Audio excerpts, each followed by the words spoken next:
आप सभी को नमस्कार। अभी हम लोग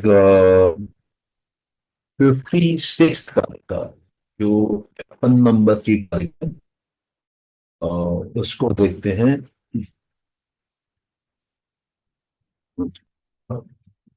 इसमें कहते हैं कि एवोल्यूशन होती है। एवोल्यूशन मतलब आप कह सकते हैं कि एक प्रोग्रेस के हिसाब से, एक पैटर्न के हिसाब से ये प्रकृति डेवलप होती है, मैनिफेस्ट होती है, ग्रो होती है, इवॉल्व होती है, प्रोड्यूस होती है, स्टेप बाय स्टेप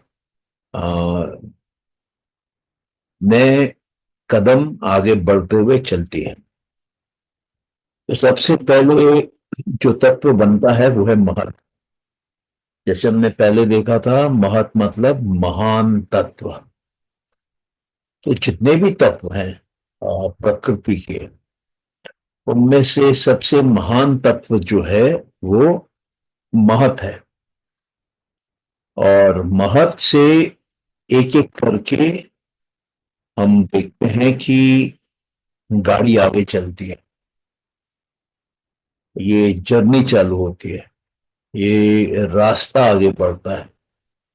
महत से अहंकार आता है। अहंकार अब इस मार्ग पे जोर से बहुत कुछ बनाता है, क्योंकि उसमें बनाने की ताकत है, उसमें कर्ता भाव जोर से भरा हुआ है। तो वो मानस, ज्ञानेंद्री, कर्मेंद्री बनाता है, और तन्मात्राएं बनाता है, और पंच महाभूत बनाता है। तो अहंकार से हमारा सब्जेक्टिव सेल्फ बनता है, अहंकार से हमारा ऑब्जेक्टिव सेल्फ बनता है। अहंकार से मैटर बनता है, और अहंकार से मैं और मेरा और इसकी पहचान बनती है। और हम बाहर की दुनिया को आइडेंटिफाई करना सीखते हैं, फर्क से करना सीखते हैं, जो दिख रहा है उसका जजमेंट करना सीखते हैं। और ये जो प्रकृति मॉडिफाई होती रहती है, बदलती रहती है, मतलब वृत्तियों से होती हुई जाती है, मॉडिफिकेशन से होती हुई जाती है। ये क्यों मॉडिफाई होती है प्रकृति? ये प्रकृति महत से अहंकार, अहंकार से आपका तन मात्राएं, पंच महाभूत, मानस, ज्ञान इंद्री, कर्म इंद्री, इतने अलग अलग तत्वों में क्यों बदलती है? किसके लिए बदलती है? किसको दिखाना चाहती है? किसको भोग कराना चाहती है? तो वो दूसरे के लिए कर रही है, वो अपने लिए नहीं कर रही है। अपने लिए क्यों नहीं कर रही है? क्योंकि प्रकृति में इंटेलिजेंस नहीं है, प्रकृति में चेतन तत्व नहीं है। प्रकृति बस चलती रहती है, आगे बढ़ती रहती है, बहती रहती है। अब एक नदी बह रही है, तो नदी किसके लिए बह रही है? नदी अपने लिए नहीं बह रही है। नदी नदी को देखने वाले के लिए बह रही है। जिसको नदी का पानी मिलेगा, जो उस पानी का उपयोग करेगा, नदी उसके लिए बह रही है। नदी अपने लिए कभी नहीं बहती। नदी को अपना सोच ही नहीं है कि मैं नदी हूं, ये एहसास ही नहीं है, क्योंकि उसमें चेतन तत्व ही नहीं है। उसमें ये सोचने की क्षमता ही नहीं है। वो बह भी रही है, उसको उसकी जानकारी भी जानने की क्षमता नहीं है। तो बात ये उठता है कि ये जो प्रकृति बदल रही है, महत्व से लेके अलग अलग स्पेसिफिक तत्वों में बदल रही है, तो वो किसके लिए बदल रही है? अपने लिए नहीं बदल रही है, दूसरे के लिए बदल रही है। वो दूसरा कौन है? वो पुरुष है। वो पुरुष के लिए बदल रही है, पुरुष के फायदे के लिए बदल रही है, पुरुष को मोक्ष दिलाने के लिए बदल रही है। और जब पुरुष को मोक्ष नहीं मिलता है और ये बदलती है, तो इसके बदलने से पुरुष को भोग कराती है, अलग अलग तरह के भोग कराती है। तो प्रकृति में जो भी बदलाव हो रहा है वो पुरुष के लिए हो रहा है, या तो उसको भोग करा रही है या तो उसको मोक्ष करा रही है। लेकिन लगता ऐसा है कि प्रकृति अपने लिए कर रही है, लेकिन अपने लिए प्रकृति कर ही नहीं सकती है। प्रकृति में वो सोचने की शक्ति नहीं है, क्षमता नहीं है, कैपेबिलिटी नहीं है। वो बदल सकती है लेकिन अपने बारे में सोच नहीं सकती है। तो इस बात को समझना बहुत जरूरी है कि प्रकृति ही सारा बदलाव कर रही है, प्रकृति ही भोग करा रही है, प्रकृति ही पुरुष को मोक्ष दिला रही है। पुरुष अपने आप को मोक्ष नहीं दिला रहा है, पुरुष सिर्फ देख रहा है। और पूरा काम, पूरा करने का जो पावर है, करने की जो क्षमता है, जो हो रहा है, जो बदल रहा है, जो चल रहा है, जो दौड़ रहा है, जो जो धीमा हो रहा है, जो सोने जा रहा है, जो फिर जागता है, जो फिर चलता है, जो दौड़ता है, वो पूरा का पूरा बदलाव, ट्रांसफॉर्मेशन, एक्टिविटी, रजस जो है वो प्रकृति में है। इसको समझना बहुत जरूरी है। हमारा जो चेतन तत्व है वो सिर्फ खड़ा होकर देखता है। जैसे आप बस स्टॉप पे खड़े हैं और एक बस आई, रुकी, कुछ लोग चढ़े उसमें और बस चली गई। तो बस जो है वो प्रकृति है, वो आती है, रुकती है, जाती है। और जो बस को देख रहा है बस स्टॉप पे खड़े होके, वो पुरुष है, वो चेतन तत्व है। उसको समझ में आता है कि जो आया वो बस है, वो रुकी वो बस है। जो बस में चढ़े या उतरे वो उसको समझ में आता है। बस फिर चालू हुई, उसको समझ में आता है। पुरुष समझता है, पुरुष में अपना खुद का इंटेलिजेंस है, पुरुष में अपना खुद का कॉन्शियसनेस है, प्रकृति में नहीं है। ये बात को समझना जरूरी है। तो इसके बाद का जो कारिका है, उसमें थोड़ा और डिटेल में समझाया जा रहा है। क्या समझाया जा रहा है कि मान लीजिए एक गाय है और गाय का दूध निकल रहा है। अब जो दूध निकल रहा है, वो दूध को तो बुद्धि नहीं है, लेकिन वो गाय के स्तन से निकलना चालू हो जाता है। किसके लिए निकलता है? जो गाय का बछड़ा है उसके लिए निकलता है।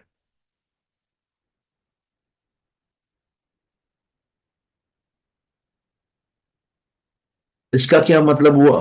क्या दूध को मालूम है कि एक गाय का बछड़ा है? नहीं मालूम है। क्या दूध को मालूम है कि गाय का बछड़ा दूध पिएगा? नहीं मालूम है। दूध में इंटेलिजेंस नहीं है, गाय के बछड़े में है।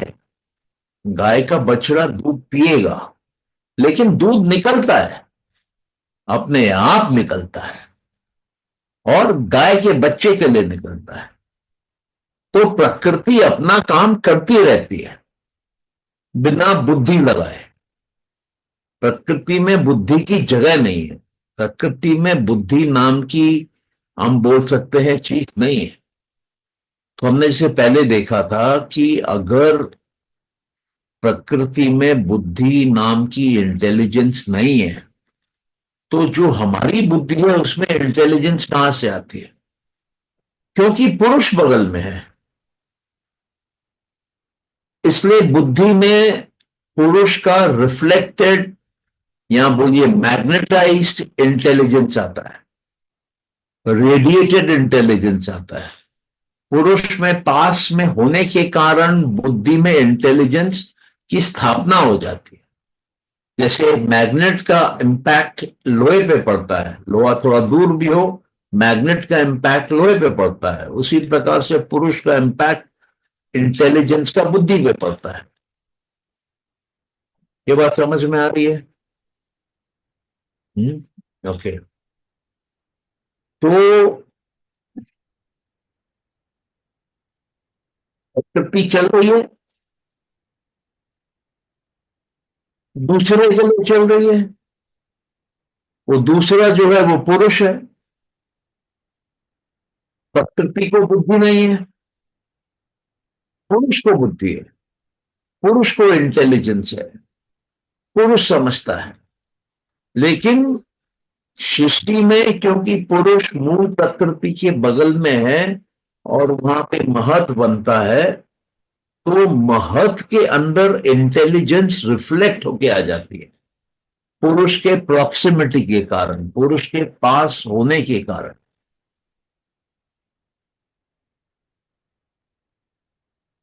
और क्योंकि प्रकृति में एक्शन है, मोशन है, चेंज है, मोमेंटम है, तो हम लोग को ऐसा लगने लगता है कि पुरुष में भी है।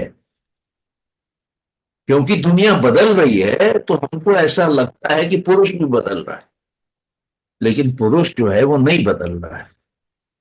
पुरुष में एक्शन करने की क्षमता नहीं है, पुरुष में एक्शन का पावर नहीं है, पुरुष में कोई एक्टर नहीं है, पुरुष सिर्फ देखने वाला है, पुरुष दृष्टा है। ये बात भी समझ में आ रही है? हम्म? थोड़ा सा और आगे चलते हैं। স্যার স্যার স্যার हाँ बोलिए। বলছি প্রকৃতি যে আছে, প্রকৃতি हाँ। যে চলছে করাচ্ছে, প্রকৃতির নিজের কি কোনো বুদ্ধি আছে? ना। ও যে নিজে কিছু করাচ্ছে বা বাসটা চলে গেল, ও তো প্রকৃতি। তো প্রকৃতি নিজে জানে না যে নিজে কি করছে? না। আপনার স্কুটার চলছে, স্কুটার কি জানে ওরা কি করছে?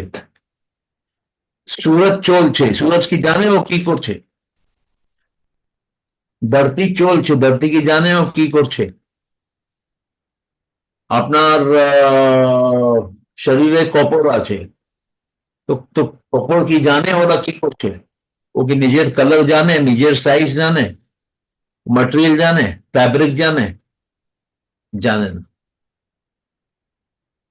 তো প্রকৃতির মধ্যে ইন্টেলিজেন্স নেই, বাট বুদ্ধির মধ্যে এমন ফিল হয় কি इंटेलिजेंस আছে। কেন? কেন? पुरुष কাছে আছে। तो जब पुरुष आत्मा पास में होने से ऐसा लगता है कि वो पास की जगह में इंटेलिजेंस है, लेकिन एक्चुअली है नहीं। ठीक है? হ্যাঁ। ओके।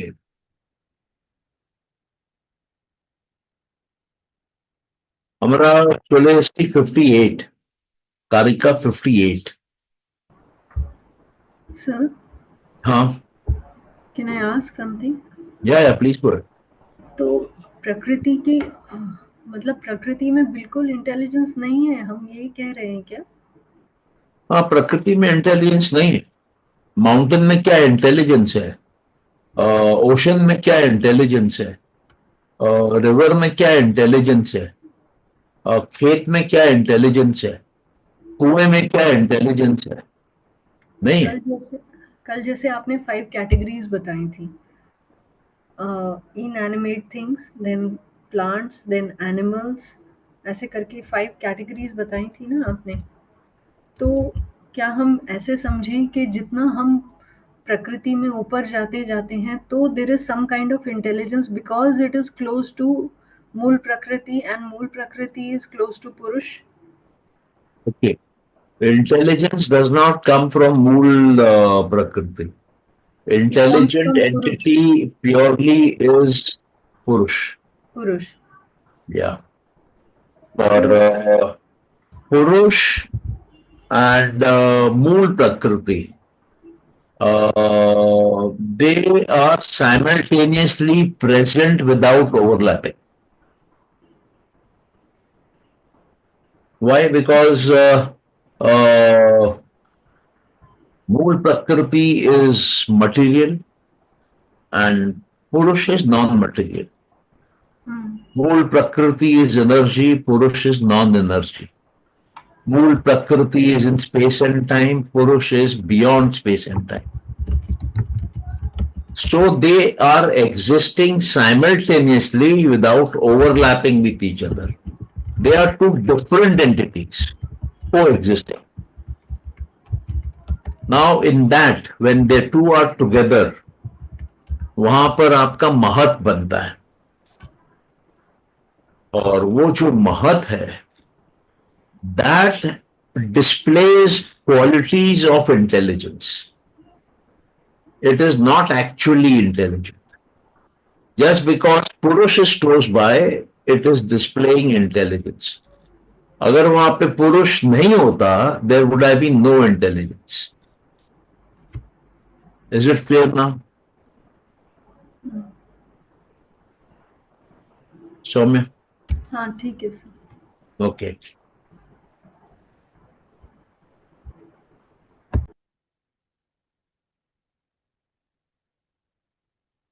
अब वो कहते हैं कि just as people engage in actions to relieve desires, मेरे मन में कोई इच्छा जाग गई, उस इच्छा को पूर्ण करने के लिए मैं एक्शन करता हूं, उसी प्रकार से जो मूल प्रकृति है, जो अव्यक्त है, वो एक्टिविटी में एंगेज करती है। क्यों? पुरुष के मुक्ति के लिए।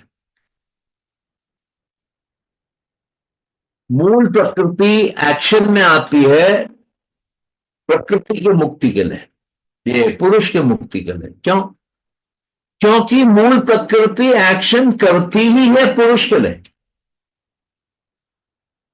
और उसको समझ में आता है कि ये पुरुष अटका है, ये मेरे को देख रहा है, और वो एक्शन करती है उसको दिखाने के लिए जो पुरुष देखना चाहता है, और वो एक्शन के माध्यम से पुरुष को मुक्त करना चाहती है कि वो इस मार्ग पे दोबारा नहीं आए, वो वापस एक्शन जनरेट नहीं करे, वो निकल जाए परमानेंटली बाहर, दोबारा मूल प्रकृति की तरफ घूम के नहीं देखे। क्लियर है? समझ में आ रही है बात?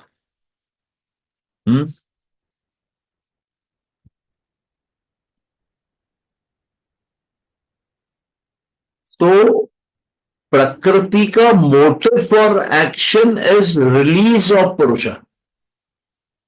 प्रकृति क्यों एक्ट करती है? पुरुष को लिबरेट करने के लिए एक्ट करती है, पुरुष को मुक्त करने के लिए एक्ट करती है। मूल प्रकृति एक्ट क्यों करती है? पुरुष है इसलिए एक्ट करती है। पुरुष क्यों देखता है मूल प्रकृति को? इसका मतलब पुरुष का इंटरेस्ट है मूल प्रकृति में, इसका मतलब मूल प्रकृति एक्ट करेगी, पुरुष ने उसमें इंटरेस्ट लिया है, वो चुप नहीं बैठ सकती है। तो क्या करेगी? वो प्रकृति पैदा करेगी।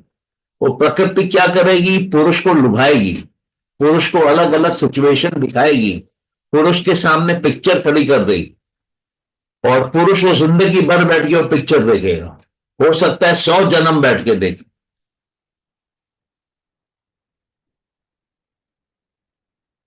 तो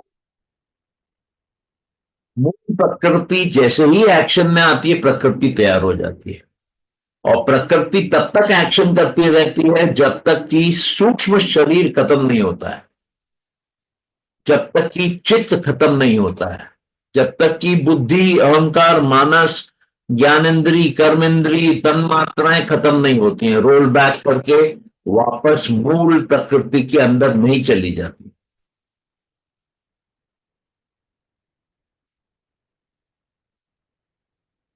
मूल प्रकृति का एक्शन पुरुष के लिए, लेकिन जैसे ही वो एक्ट करती है पुरुष फंस जाता है उसके अंदर। अब वो और एक्शन करती रहती है कि ये निकल जाएगा,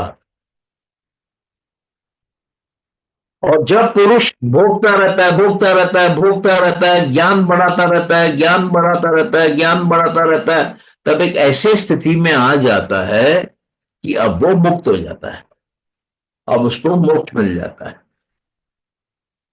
तो प्रकृति एक बार चालू होगी तो रिवर्स गियर में नहीं जा सकती है, फॉरवर्ड गियर में ही जाती है, आगे ही बढ़ती रहती है और आगे बढ़ते बढ़ते बढ़ते बढ़ते गोल घूम के वापस आ जाती है।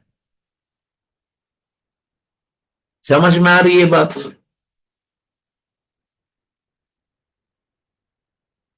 एक बार प्रकृति चालू हो गई, उसमें ब्रेक नहीं लग सकता है, वो अपना साइकिल कंप्लीट करेगी।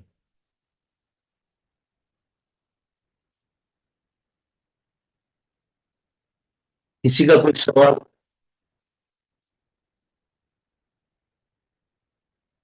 सर इंडिविजुअल पुरुष का साइकिल कंप्लीट होने पे भी मूल प्रकृति तो कंटिन्यू करेगी एग्जिस्ट करना, हाँ, बट उसका जो मैनिफेस्टेशन का साइकिल है वो आप बोल रहे हैं वो फिनिश हो जाएगा। राइट।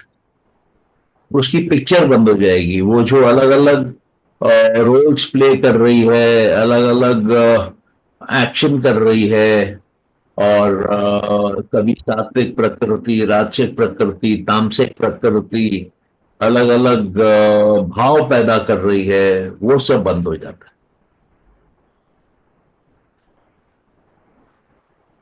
ठीक है। सर ये सब स्टार्ट ही क्यों हो गया? हाँ, ये सब स्टार्ट ही क्यों हो गया? स्टार्ट इसलिए होता है कि पुरुष जब मूल प्रकृति पे देखता है तब स्टार्ट होता है। पुरुष अगर मूल प्रकृति को नहीं देखता है तो नहीं स्टार्ट होता है। पुरुष अगर मूल प्रकृति में इंटरेस्ट लेता है तो उसके अंदर कुछ कुछ कुछ होने लगता है, उसके अंदर रजस पैदा होता है, उसके अंदर एक किस्म का एक्साइटमेंट पैदा होता है, एक ट्रिगर पैदा होता है कि देख रहा है मेरे को, तो दिखाऊं उसको मैं। तो रजस तमस और सत्व तो है ही वहां पे, इक्विलिब्रियम में है ही ऑलरेडी। नहीं, मैं समझा नहीं, दोबारा बोलिए। मूल प्रकृति में हम्म। रजस तमस और सत्व तो इक्विलिब्रियम में ऑलरेडी हैं हम्म। मूल प्रकृति में। It is only by when the पुरुष इज ऑब्जर्विंग तो रजस इंक्रीज होता है, आप ये कह रहे हैं? हाँ, उसमें ऐसा होता है कि मूल प्रकृति डोरमेंट होती है और स्टेबल होती है, इक्विलिब्रियम में होती है, उसमें सत्व रजस तमस बराबर होते हैं, कोई भी डोमिनेंट नहीं होता है।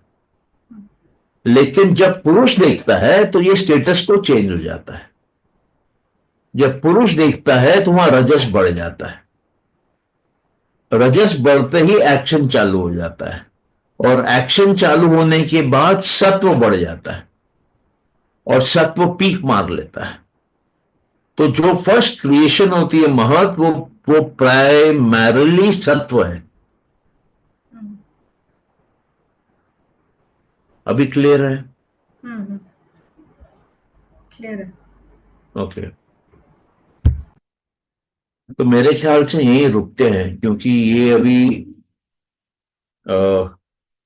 जर्क्स में जाएगा, फास्ट जाएगा, तो फिर आप लोगों को होल्ड करना मुश्किल हो जाएगा ये नॉलेज जो दिया जा रहा है। किसी का कोई क्वेश्चन है तो पूछ सकते हैं।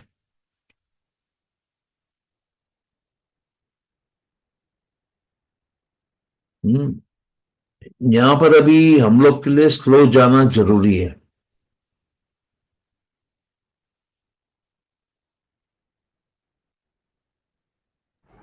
सर जब आप योग सूत्र करा रहे थे तो आपने ध्यान लगाने के प्रोसेस को बोला, उससे हमारा ज्ञान बढ़ता है, अलग अलग समाधि लगती हैं जब मानस में, अहंकार हम्म। में, हम्म। बुद्धि में, बट सांख्य में तो ऐसा कुछ नहीं है ना? सांख्य में इन्होंने 25 तत्व समझाए हैं, इन्होंने बुद्धि के 50 स्टेट बताए हैं, और उसमें अलग अलग तरह के स्टेट हैं। पहले अज्ञानता है, फिर आपकी डिसेबिलिटीज हैं, फिर कंटेनमेंट है, और उसके बाद लास्ट में पावर्स हैं। पावर्स में हाईएस्ट पावर वो है जिसमें कि आप दुख को कंप्लीटली कंट्रोल कर लेते हैं, और उसके अलावा 5 पावर हैं जो कि हाईएस्ट 3 पावर को पैदा करते हैं। और उसके बाद वो समझाना चालू करते हैं कि हो क्या रहा है, पुरुष क्या कर रहा है और प्रकृति क्या कर रही है, मूल प्रकृति क्या कर रही है, इन तीनों का गेम क्या है। क्योंकि ब्रॉडली तीन चीजें हैं, पुरुष, मूल प्रकृति, प्रकृति। जब पुरुष प्रकृति को देख रहा है तो दुख झेलता है, जब पुरुष मूल प्रकृति को देखता है तो दुख झेलने का प्रोसेस चालू कर देता है, प्रकृति को पैदा कर देता है। लेकिन जब देख रहा होता है स्टार्टिंग में, तब शांति होती है। एक बार वो डिस्टर्ब हो जाती है मूल प्रकृति, तब अशांति हो जाती है, तब दुख चालू हो जाता है। और जब वो इन दोनों को नहीं देख रहा है, अपने आप को देख रहा है, अपने स्वरूप को देख रहा है, वहां कोई दुख नहीं है, वहां परफेक्ट स्टेट में है, वहां पे प्रकृति के बाहर है। ठीक है, ये क्लियर है? हाँ सर। तो वो 25 तत्व और जो इन्होंने बताया है बुद्धि का, और ये जो भी आप बोल रहे हैं, वो समझने से ही हमें ज्ञान आएगा, और योग सूत्र में ध्यान लगाने से। हाँ, योग सूत्र का जो मेथड है वो तीन प्रकार का है। एक है वैराग्य, दूसरा है ध्यान, और तीसरा है ईश्वर के प्रति समर्पण।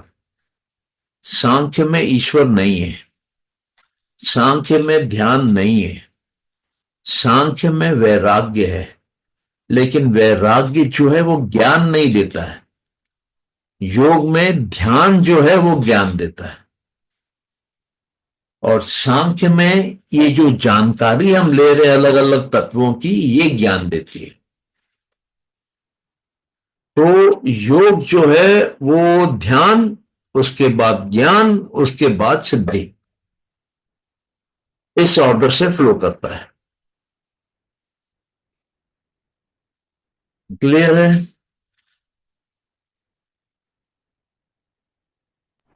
हाँ जी सर। ओके, तो यहीं पे रुकते हैं। ठीक है। और मेरे ख्याल से हो सके तो ये वीडियो जब रिकॉर्ड होता है और एडिट हो जाता है तो उसको सुनिए। कुछ फंडामेंटल यहाँ बात हो रही है मूल प्रकृति की, प्रकृति की और पुरुष की। इसको समझने में ब्रेक थ्रू है। आपको ये समझ में आएगा कि आपको रहना कहाँ है, आपको अपने अंदर रहना है, आपको पुरुष को ही देखना है, पुरुष के स्वरूप में, अपने रूप में रहना है।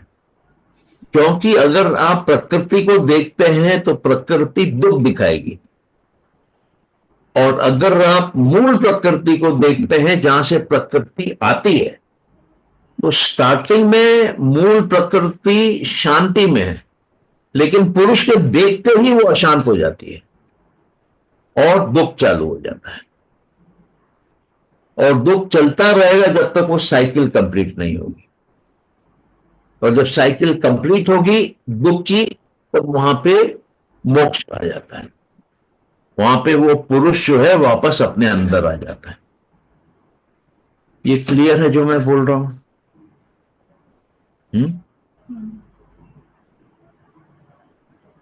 तो फिर यहीं पे रुके।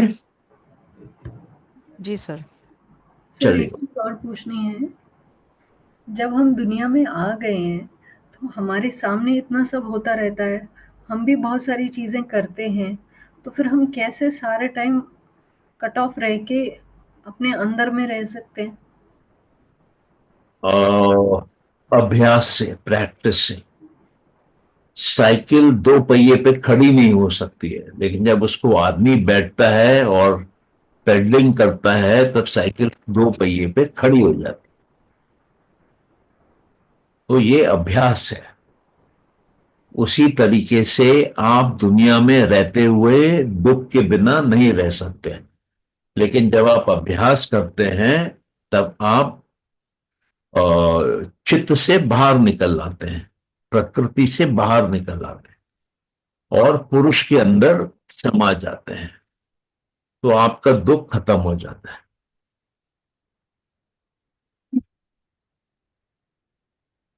अभी समझ में आया क्या बोला मैं? कहाँ गई सौम्या? हाँ सर। पूछो। सर बहुत क्रिटिकल है। बहुत क्रिटिकल नहीं है, बाउंड्री एरिया है। एक तरफ जाओगे तो पाकिस्तान है, एक तरफ जाओगे तो हिंदुस्तान है, और थोड़ा गलत चले जाओगे तो अफगानिस्तान पहुंच जाओगे।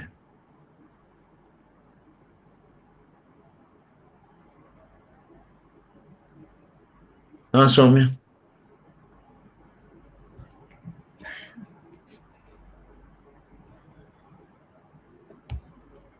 प्रकृति एक स्टेट है, मूल प्रकृति दूसरी स्टेट है, पुरुष तीसरी स्टेट है। जब पुरुष मूल प्रकृति को देखता है तो प्रकृति पैदा होती है। अगर पुरुष मूल प्रकृति को नहीं देखता है, प्रकृति आती ही नहीं है, तो पुरुष को दुख होता ही नहीं है।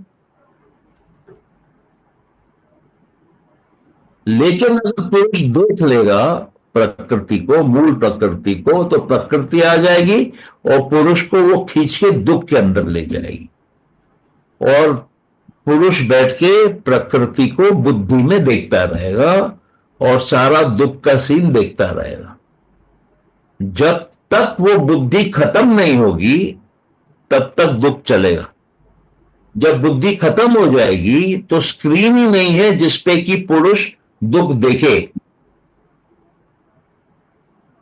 और क्योंकि बुद्धि खत्म हो गई है तो प्रकृति खत्म हो गई है। सिर्फ मूल प्रकृति है और पुरुष है भी।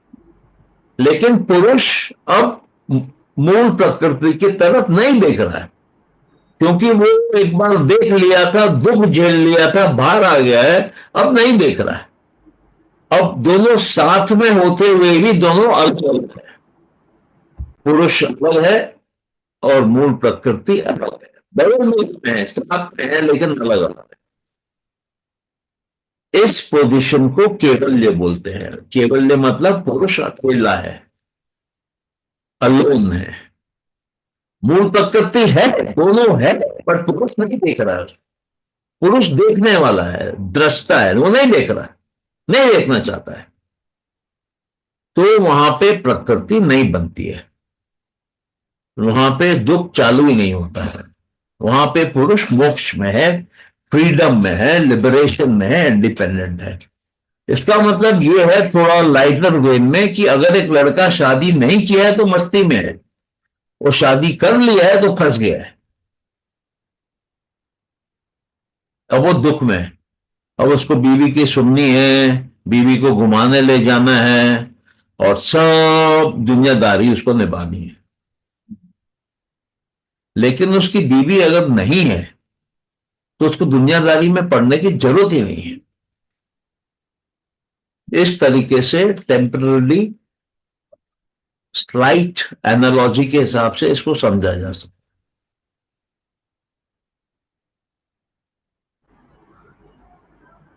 क्लियर है?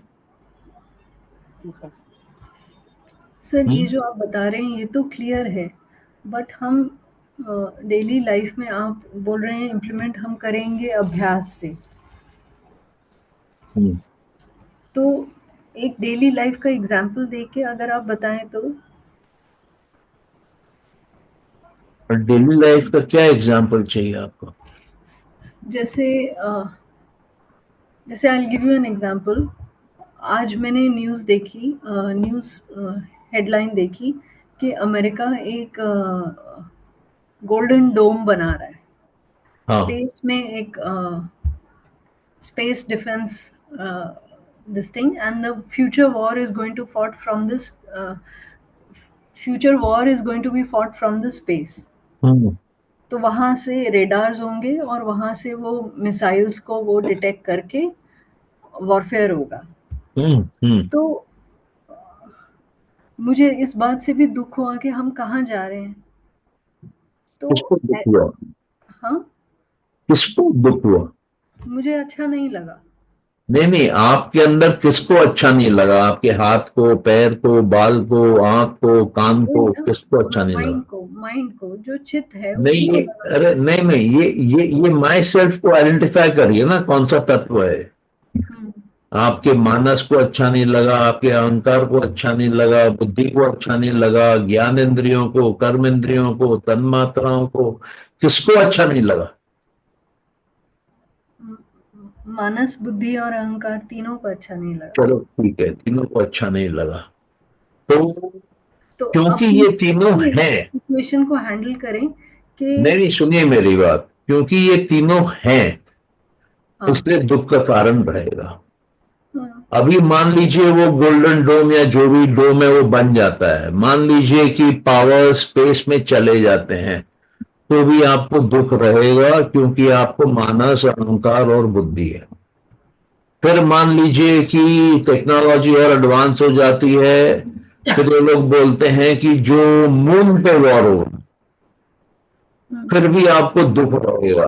क्यों? क्योंकि आपका मानस, अहंकार, बुद्धि फिर भी रहेगा। हम्म, फिर मान के चलिए कि 5,000 साल बीत जाते हैं, आप मरते ही नहीं हैं, कुछ साइंस में डेवलपमेंट हो जाती है, ह्यूमन जीन को मॉडिफाई कर देते हैं, 5,000 साल बाद भी आपको दुख होगा, क्योंकि आपका मानस, अहंकार, अगर बुद्धि अगर जिंदा है तो आपको दुख होगा। सर। हाँ बोलिए। सर मैंने तो प्रीवियसली ध्यान से ही वो मानस बुद्धि अहंकार को छुट्टी कर दिया।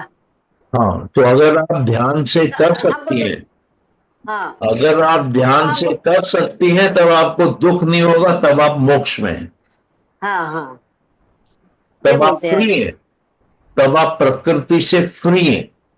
बुद्धि, अहंकार, मानस प्रकृति है।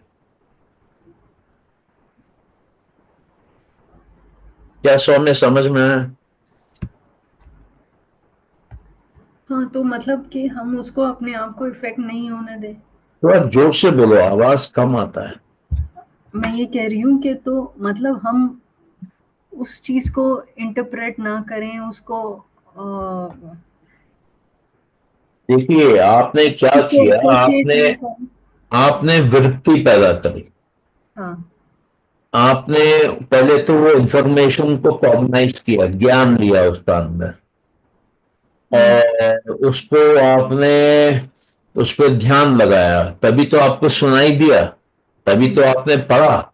हम्म, तो आपका कॉग्निशन चालू हो गया, आपकी समाधियां चालू हो गई, आपने ज्ञान लिया, उसको मेमोराइज किया, कर लिया आपने। तो ये क्या हो गया?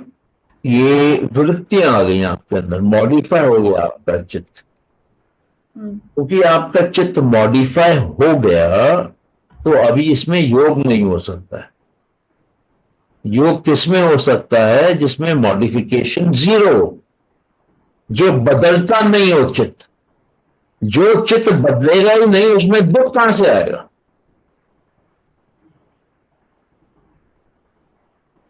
दुख हम्म, तो वहां आएगा जहां बदलाव होगा।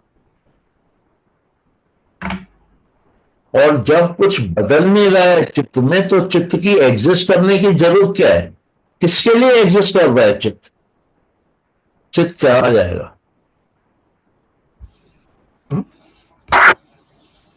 हमने देखा ना, प्रकृति जो कुछ भी करती है दूसरे के लिए करती है।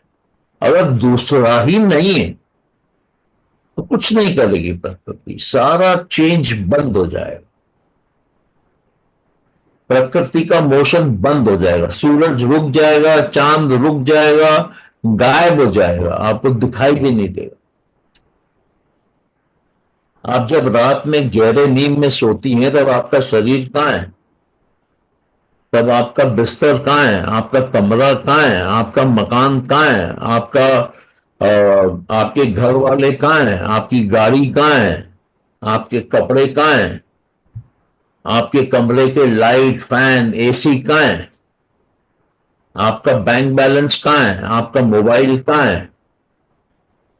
कुछ नहीं है, क्योंकि आप मानस से अहंकार, अहंकार से बुद्धि, बुद्धि से मूल प्रकृति में घुस गई है।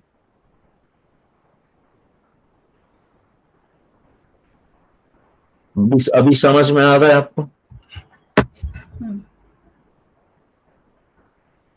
हाँ सौम्य, हाँ जी सर।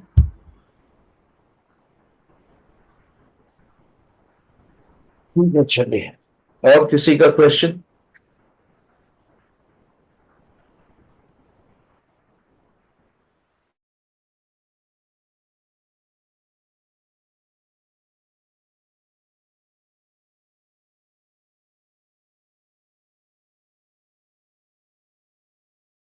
बहुत डीप साइंस है जिसको माइंड के एप्लीकेशन से समझा जा सकता है।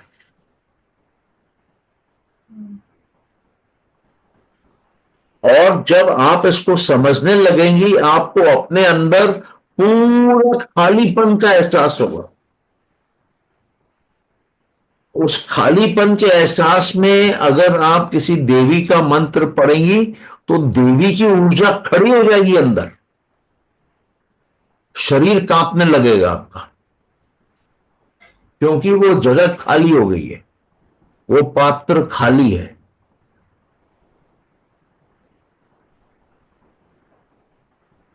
और वो जो देवी की शक्ति वहां आ जाएगी, उसको, शक्ति को, एनर्जी को आप माइंड के पावर से रूप दे सकते हैं। जिस पे आप ध्यान लगाएंगी वो शक्ति वो बनने लगेगी।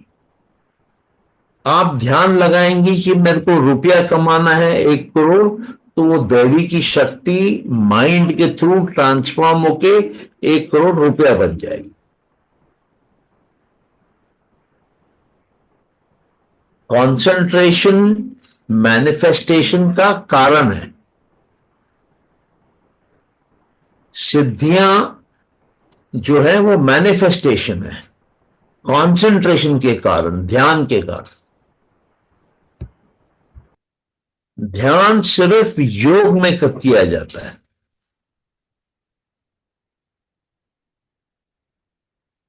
इसलिए योगियों को सिद्धियां होती हैं। अभी समझ में आ रहा है आप सब लोगों को?